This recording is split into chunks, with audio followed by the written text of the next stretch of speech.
தமிழகம் முழுவதும் திருமண வேண்டுதல்கள் வைக்க பல சிறப்பான கோயில்கள் உள்ளது. அப்படியான கோயில்களில் முக்கியமான கோயில் இது. இன்றும் பல ஊர்களிலிருந்து இங்கு நிறைய மக்கள் வந்து தங்கள் பிள்ளைகளுக்கு திருமணம் விரைவில் நடைபெற வேண்டும் என வேண்டுதல் வைக்கின்றனர். கோயிலை பற்றி தொடர்ந்து பார்ப்பதற்கு முன் நமது சேனலை ஃபாலோ செய்து கொண்டு திருமணம் நடைபெறுவதில் சிக்கல் இருக்கும் உங்கள் நண்பர்களுக்கும் இந்த வீடியோவை ஷேர் செய்யுங்கள். திருவாரூர் மாவட்டம் குடவாசல் வட்டத்தில் உள்ள திருவீழிமிழலை என்னும் அழகான ஊரில்தான் இந்த திருவீழிநாதர் திருக்கோயில் அமைந்துள்ளது. இக்கோயிலில் மூலவராக வீழிநாதரும் அம்பாளாக சுந்தரகுசாம்பிகையும் உள்ளனர். இங்கு ஊற்றவராக இருக்கும் மாப்பிள்ளைசாமி மிகவும் பிரசித்தி பெற்றவராவார். இந்த கோயிலை மாப்பிள்ளைசாமி கோயில் என்றே மக்கள் அழைக்கின்றனர்.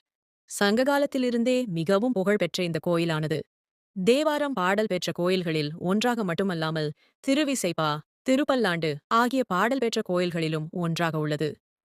அன்றைய நடுநாட்டில் மிக பெரும் பஞ்சம் ஏற்பட்ட போது திருஞான சம்பந்தரும் திருநாவுக்கரசரும் இந்த கோயிலுக்கு வந்து மக்களின் பஞ்சம் தீர இறைவனை வேண்டினர்.